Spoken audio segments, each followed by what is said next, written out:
Good afternoon everyone. So back again in the shed with the Fordson Major 6-cylinder tractor puller conversion. So I'm just going to show you the idea I've got in my head. So as you can see, we've got some Ford 10 series bits of bodywork and tin work and bits and bobs to try and make some out of. Now this is all just sat on, held on with G clamps and God knows what at the moment, just to get an idea in my head of what I'm going to do. So as you probably saw on a previous video, we've got engine in. It is running now. I'm just waiting for the silicone hoses to come. I have got a stainless bit of tube ready to join it. I've got rolled ends on as well there, so the boost hoses don't come off obviously. So when there's a 45 degree to go there, 90 to go there, that's got a reduction in it, because this is, as you can see, slightly bigger than that one, so that's got a step in it.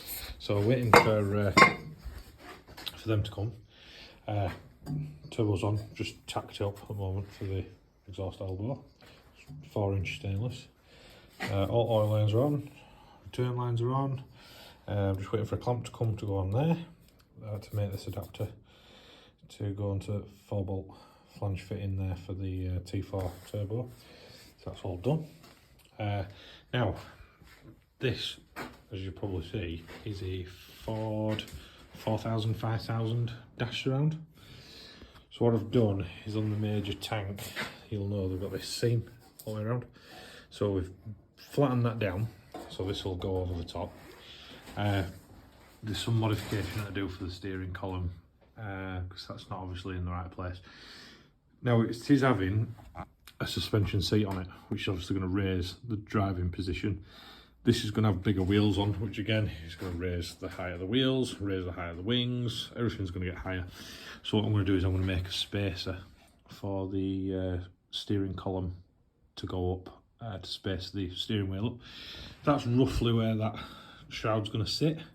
There's a bit of trimming to do on inside of it on the seams just to get it to sit a bit squarer over the tank, but you know, it don't look out of place.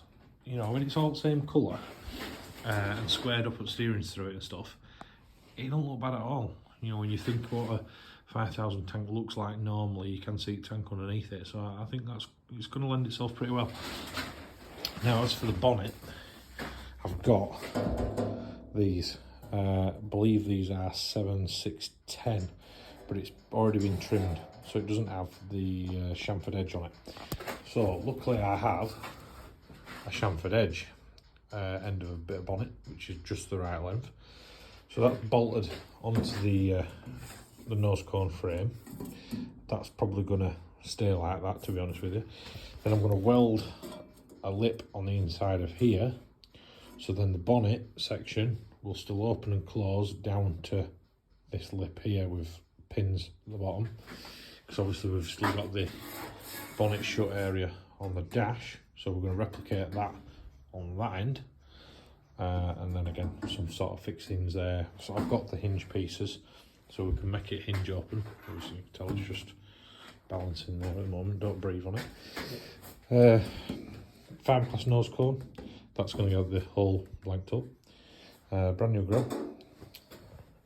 You can look down that side there, you know, you can get the idea, can't you? You can see where we're going. There is still a spacer to go in the bottom here. It's about 1 inch deep that goes around the bottom of the nose cone. That'll then hopefully bridge in some of this gap here, which will then, you know, disguise that tombstone a little bit. But I am going to make a full weight frame that's going to come off here, and it's going to be plated on the top, which will hide obviously the tombstone. It'll hide the A-frame, because they're going to have the water methanol tank across the front here. So that'll, you know, it'll take your eye off it.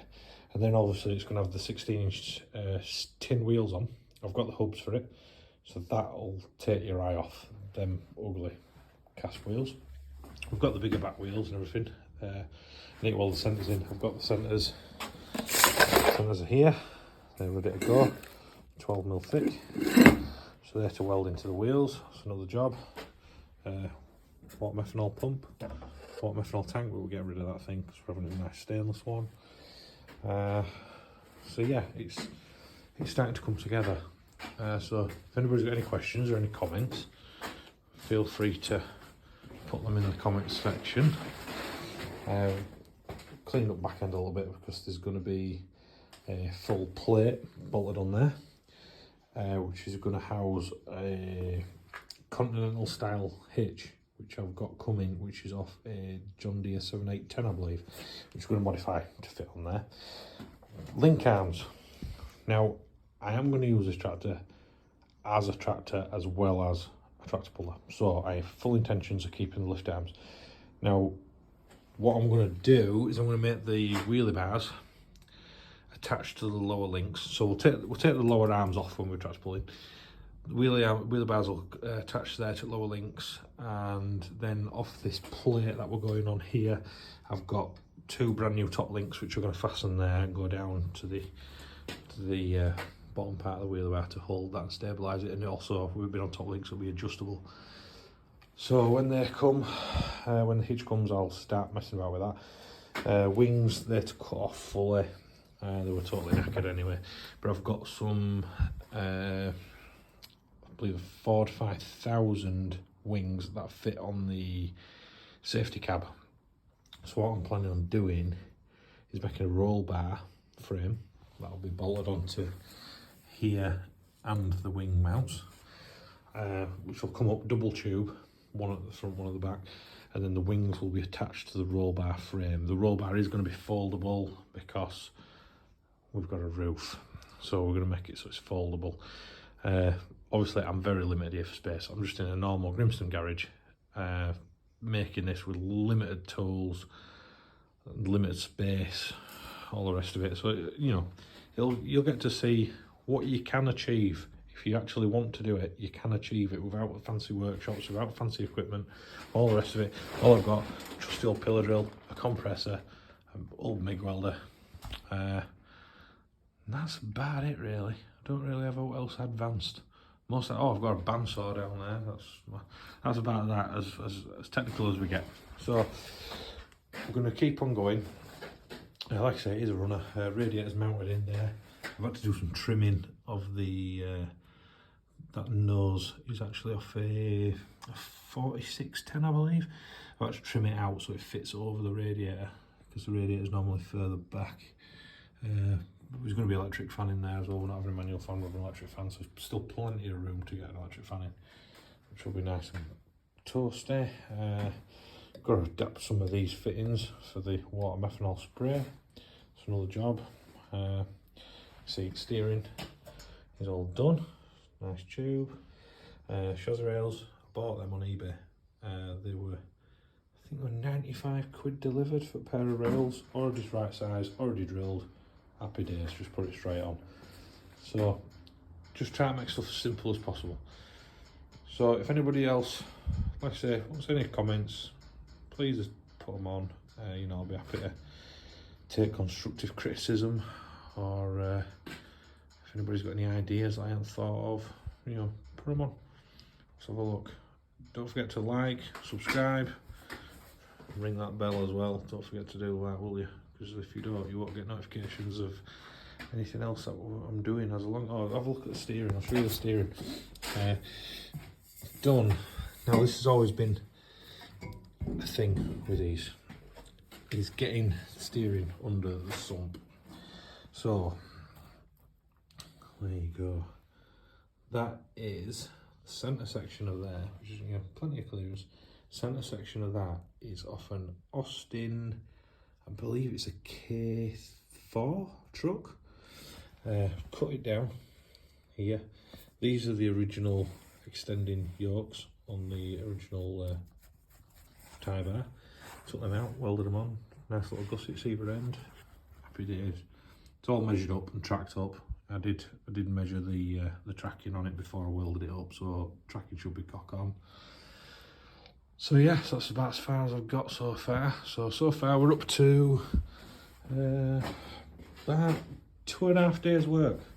2.5 days work so far. As you'll see on first video I put on, it were only a couple of clips and pictures because I was struggling for time and stuff. But that were basically 2 days worth of work. What you saw on last video, dropping engine in, putting turbo on, manifolds, and sorting steering out. That were 2 days work. So like I say, do my best, but I've got a full-time bloody job, you know. It always gets in the way, so you've got to do what you can as and when you can do. But I've had an hour on it today, just trimming out the nose cone fit, and just mocking up the back end, just to get a feel for what I'm going to be ending up with. You know, not that I actually need to be doing this at this point, but you know it's like sometimes you need a bit of enthusiasm, don't you? And stuff like this, when you see a big change by just laying a bit of tin work on, it gives you a bit of a kick up the arse. So stay tuned, and I'll see you again. Keep safe, everyone. Ta-ra.